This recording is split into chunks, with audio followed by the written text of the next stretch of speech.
Hello everyone, welcome back to my channel. आज मैं episode 13 explain करने वाली हूँ। इस एपिसोड में रियल बिग माउस कौन है ये रिवील किया गया है, सो एंड तक बने रहे। एग्जाम की वजह से एपिसोड थोड़ी लेट में अपलोड कर रही हूँ, इसलिए सॉरी। और एपिसोड के शुरू में हमें दिखाया जाता है कि चेयरमैन बिग माउस यानी कि नोबा का ब्लास्ट का न्यूज टीवी में देख रहा होता है। तब डोहा अंदर आता है और बोलता है कि पाक चांग हो अभी भी जिंदा है। ये सुनने के बाद चेयरमैन बोलता है कि मैं तो नहीं बोला था तुम्हें कि लॉर्ड को मार दो। और डोहा बोलता है कि उसका जिंदा रहना भी उतना डेंजरस है हमारे लिए बिग माउस जैसा। अब चेयरमैन बोलता है कि खून खराबा करना मेरा पॉलिसी के अंदर नहीं है, तुम्हें अपना हाथ साफ रखना होगा क्योंकि इलेक्शन आने वाला है, इसीलिए तुम्हें खड़ा भी होना होगा, इसीलिए साफ इमेज चाहिए तुम्हारा। अब जीहू डोहा को चेयरमैन के घर से आते हुए देखने के बाद पूछता है कि क्या तुम बिग माउस का मर्डरर हो? मैं उसे ढूंढ के जरूर निकालूंगा जो मर्डरर है। और डोहा बोलता है कि एल्डर तुम्हें कंपनी का शेयर देने वाले हैं और वैसे भी वो चीज मेरा काम का नहीं आने वाला है।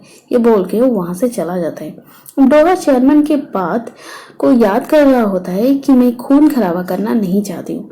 ये सोचते हुए वो बोलता है कि न जाने कितने की जान ले चुके हैं और फिर भी ऐसा बोल रहे हैं। अब हमें दिखाया जाता है कि डोहा अपने पीए को कुछ इशारा देता है तो वो क्लब के अंदर जाता है और एक आदमी को वहां देखता है जो कि ऊपर जैसे ड्रग्स लेने वाला आदमी जैसा दिखाई दे रहा था।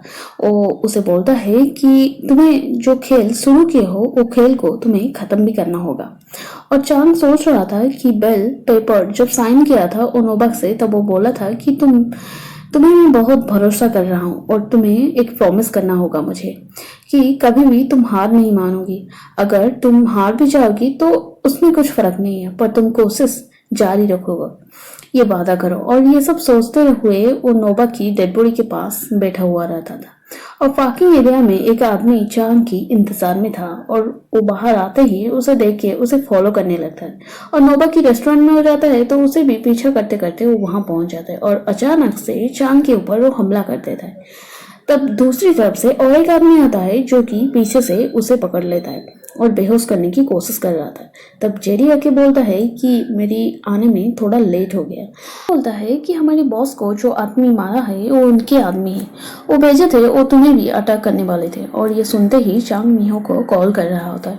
तो जेरी बोलता है कि तुम्हें टेंशन लेने की कोई जरूरत नहीं क्योंकि हमारे लोग उनको सेफ जगह पर ले चुके होंगे और ये मेरा ड्यूटी है, तुम्हें और तुम्हारी वाइफ दोनों को सेफ रखना होगा। अब मिहो कॉल रिसीव कर रही होती है तब कुछ लोग बाहर डोरबेल बजा रहे होते और मिहो सोचती है कि चांग उनको भेजा होगा तो उनके साथ वो होटल चले जाते हैं। वो चांग पूछता है कि बिग माउस मुझे बोला था कि ऑर्गेनाइजेशन से कोई मुझे हेल्प कर रहा था और वो बचाया था मुझे। और जेरी बोलता है कि हमारे पास टाइम बहुत कम है, इसीलिए तुम्हें सभी सवाल का जवाब तब मिल जाएगा जब तुम वहां पहुंचोगे। अब जेरी और चांग दोनों एक साथ चर्च के अंदर जाते हैं और जेरी बोलता है कि यहाँ पे तुम्हें हर एक सवाल का जवाब मिल जाएगा। यहाँ पे जो भी लोग मौजूद है वो सब हमारी ऑर्गेनाइजेशन की ही मेंबर है जो कि बिग माउस का फ्यूनरल में आए हुए थे। और इनका नंबर 3 पर था और चांग यहाँ आगे बढ़ता है तो आगे बढ़ते ही अब अचानक से लाइट स्विच ऑफ हो जाता है और एक वीडियो प्ले होना शुरू हो जाता है जिसमें नोबक बता रहा होता है कि अगर मेरा मौत हो भी जाएगा तो ऑर्गेनाइजेशन को पाक चांग हो ही अटेंड करेगा, मतलब पाक चांग हो ही लीडर बनेगा क्योंकि मुझे पता है कि वो बहुत एफिशिएंट और कैपेबल भी है और उसे फॉलो करना ये मेरी आखिरी ख्वाहिश है तुम्हारे लिए। और ये सुनने के बाद युनगा वो पूछता है कि ये वीडियो किसने बनाया, तो किसी से भी कुछ जवाब नहीं मिलने पर युनगा सीधा चांग के पास चला जाता है। उसका कॉलर पकड़ते हुए पूछता है कि तो तुम बनाए हो ये सब, जरूर यही होगा ना क्योंकि ऑर्गेनाइजेशन लेना तुम्हारा भी मकसद है। तब एक वॉइस सुना देता है दूसरी तरफ से कि ये वीडियो मैं बनाया था और वो वॉइस सुनते का था। और उसे देखने के बाद चांग और भी शौक हो जाता है और वीडियो बनाने वाला सुनते ही था ये हमें दिखाया जाता है। अब सुनते ही सबको पूछता है कि बिग माउस का आखिरी ख्वाहिश था, जिसे को भी ऑब्जेक्शन है तो वो खड़ा हो सकता है, तो कोई भी खड़ा नहीं हो सकता है इनगप के अलावा। वो ही ये चीज को रोक टोक कर रहा होता है। वो बोलता है कि मैं ये चीज से सहमत नहीं। अब सुनते ही चांग को बोलता है कि तुम भी डिसाइड कर लो तुम्हें क्या करना होगा। जो आदमी चांग को मारने के गायब हो गया था वो आदमी खुदकुशी कर लिया था उसी बिल्डिंग में ही, ये बात ही बोलता है। और ये सुसाइड नोट भी उसके पॉकेट में मिला था। और डोहा ये सुनने के बाद बोलता है कि वो सुसाइड नहीं कर सकता, ये सब पार्क चांग हो का ही काम है। वो उसे मार के सुसाइड का नाम दे दिया है। सीन शिफ्ट होता है जहाँ हमें दिखाया जाता है कि सुनते चांग को सॉरी बोल रहा होता है क्योंकि उसके पास और कोई भी वे नहीं था उसे इस मुश्किल से निकालने के लिए और चांग को बचाने के लिए। ऑफ कोर्स अब तो बाय फोर्स उसे भी ऑर्गेनाइजेशन में घसीट हुआ था क्राइम पार्टनर बनाने के लिए क्योंकि बाहर और भी खतरा था उसके लिए, ये सुनते का मानना था। अब सुनते ऑर्गेनाइजेशन में नंबर 2 पर था और विनगम नंबर 3 पर था और जेरी न्यू ज्वाइन किया हुआ था और बिग माउस नोवाकी था जो जिसका मौत अब हो चुका है। और ये भी बोल के जाता है कि तुम्हें अपनी दिमाग सेट करना चाहिए।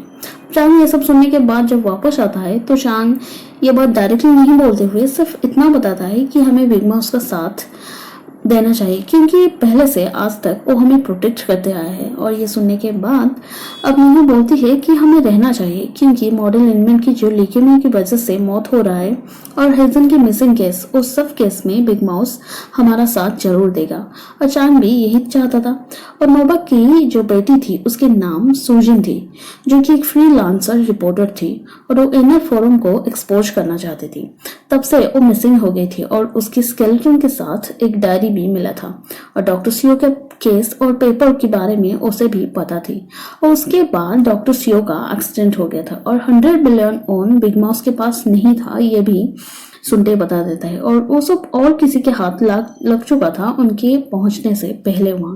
और मेंटल हॉस्पिटल में जीहू जो गोल्ड मेडल मिला था वो सब पूछने पर वो बोलता है कि वो सब इसीलिए पॉसिबल हुआ था क्योंकि उनका जीहू का फोन जो हैक किया हुआ था, इसीलिए हमें पता चला था और हमें गोल्ड फिश भेज दिए थे। अब इतना सब बताने के बाद सुनते बोलता है कि हम भी कैपेबल हैं उनके अगेंस्ट खड़ा रहने के लिए, तुम बस हमें कमांड करते जाओ। अचानक बोलता है कि इनर फोरम के बारे में हमें ज्यादा छानबीन करना होगा और ज्यादा डिटेल में जानना होगा, इसीलिए सबके family detail, number of property जो कुछ है सबके बारे में मुझे डिटेल में बताओ।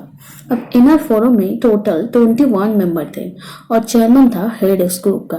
और ये सब जेरी एक्सप्लेन कर रहा होता है सबको। और एनके केमिकल और बिजनेस, गुजुआना डेवलपमेंट और डिफरेंट बिजनेस और हर एक सेक्टर में इनके लोग छाए हुए थे, मतलब सभी सेक्टर एक दूसरे के साथ जुड़े हुए थे, तो उनको डिटेक्ट करना उतना भी आसान चीज नहीं था। और केमिकल की वजह से जो कैंसर पेशेंट की रेट इंक्रीज हो रहा था कोरिया में, ये चीज को भी सही करना था और साथ साथ ल्यूकेमिया की पेशेंट को भी।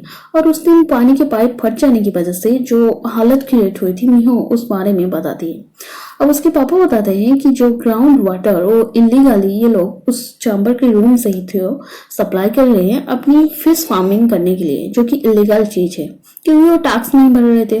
अब इनका पहला टारगेट था चेयरमैन के साथ थोड़ा क्लोज होना और एनआर केमिकल की वजह से जो प्रॉब्लम क्रिएट हो रहा था वो चीज जूही को अब मालूम हो गई थी। जूही कभी भी इलीगल चीज में इन्वॉल्व होना नहीं चाहती थी और इसीलिए उस चीज क्यों उसे छुपाया गया है ये चीज बोलते हुए बहुत गुस्सा हो जाती है और नहीं चाहती थी इसमें इन्वॉल्व होना। और ये सुनने के बाद चेयरमैन बहुत गुस्सा होकर वहां से चला जाता है और डोहा जूही को बोलता है कि डॉक्टर सीओ का मर्डरर मैं खुद हूँ। और जूही ये सुनने के बाद शौक हो जाता है और ये भी बोलता है कि सिर्फ और सिर्फ एल्डर को खुश करने के लिए और शादी के लिए, तुम्हारी और मेरी शादी के लिए मनाने के लिए ही मैं उनको मारा। और जो ही अब अंडरग्राउंड जो लैबोरेटरी था वो क्लोज करने के लिए ऑर्डर देती है और सारा की केमिकल जो वहाँ की मौजूद थे वो सारे को रिसाइकलिंग में भेज देती है। और ये सुनने के बाद तीनों डॉक्टर बहुत गुस्सा थे और साथ साथ चेयरमैन भी।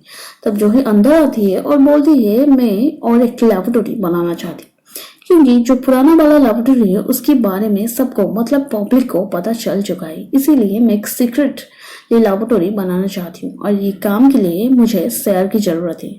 और ये सुनने के बाद चेयरमैन बहुत खुश हो जाता है और जीहू को जो देने वाला शेयर था वह सब जूही के नाम पर ही कर देते हैं। और एग्रीमेंट के बाद दोहा उसे थैंक यू बोलता है और उसका रिएक्शन कुछ अजीब सा लग रहा था और ये चीज शायद हमें आगे पता चलेगा। और डोहा का पीए को कुछ लोग मारते हुए अंदर चले जाते हैं जहां डोहा को वो अटैक करते हैं। और चांग चेयरमैन यांग और उनकी टीम के लिए रेस्टोरेंट अरेंज कर चुका था ऑलरेडी, और उनके लिए सेंग की अरेंजमेंट भी करने वाले थे। और यूनगप की टीम डोहा को अटैक किए थे। ये न्यूज सुनने के बाद यूनगप के पास पहुंच के उसे रोकना तो चाहते थे, पर वो सिर्फ और सिर्फ रिवेंज मोड में था डोहा से, क्योंकि बिग माउस को वो मारा था ये बात उसे पता चल चुका था। और ये सुनते और बाकी सब उसे बहुत होते हैं, उसे बहुत डराने की कोशिश करते हैं कि जैसे आगे उनको बिना कुछ पूछे वो स्टेप नहीं लेगा। और चांग उसे एहसास दिलाता है कि देखो, आगे जो कुछ करना होगा बिग माउस के लिए मैं सब कुछ करूंगा। मैं ये चीज़ अपने फायदे के लिए नहीं कर रहा हूँ और मुझे बिग माउस बनने का कोई शौक भी नहीं है। मैं जो भी कर रहा हूँ वो सब करने के बाद मैं वहाँ से चला जाऊँगा। मेरी कुछ स्पेशल मकसद है, वो फिनिश होने के बाद मैं यहाँ से चला जाऊँगा। उन्हीं ओल्ड न्यूज़ देख रही होती है जो कि इनके केमिकल इंडस्ट्री के ऊपर है। वहाँ उसकी नज़र पड़ती है कि हेसियो की मर्डर केस के ऊपर, जो कि इंडस्ट्री के अंदर ही हुआ था और जो कि सुसाइड था। बट न्यूज असली नहीं था। बहुत छानबीन के बाद उनको सच पता चलता है, जहाँ वो आदमी अभी तक जिंदा है जो कि डोहा का दादाजी थे। वो बार बार उनको साथ मिलने के लिए जाती है। वो बार बार रिपीट कर रही होती है कि जो हेसन रिवर में जो मेरा पोता डूब गया है उसे बचाओ, उसे बचाओ। ये चीज ये बार बार रिपीट कर रहे होते हैं। और डोहा अपकमिंग री इलेक्शन में कैंडिडेट बनने वाला था। ये न्यूज देखने के बाद अब चांग बोलता है कि तुम प्रेस कॉन्फ्रेंस बुलाओ और सारे मीडिया वालों को इकट्ठा करो, मुझे कुछ चीज बोलना है। इधर वो लोग अपने बीच झगड़ा कर रहे थे शेयर को लेकर, मतलब जो ही क्यों शेयर ले गया ये चीज को लेकर वो झगड़ा कर रहे थे। तब अचानक से चांग का कॉल आता है जो कि बोलता है क्या तुम प्रेस कॉन्फ्रेंस में आ सकती हो, मुझे कुछ बोलना है। अब चांग प्रेस कॉन्फ्रेंस में अनाउंस कर देता है कि मेयर के चुनाव के लिए मैं भी इस बार इलेक्शन में खड़ा होने वाली हूँ एज ए इंडिपेंडेंट कैंडिडेट। अब डोहा जिहू के बीच अच्छा रिश्ता नहीं था, ये बात चांग को अच्छी तरह से मालूम था और वो इसी चीज का फायदा उठाना चाहता था। इलेक्शन में जीतने के लिए जिहू का सपोर्ट उसे चाहिए था और चेयरमैन के साथ मीटिंग भी उसका मकसद था, इसीलिए उसे यूज कर रहा था।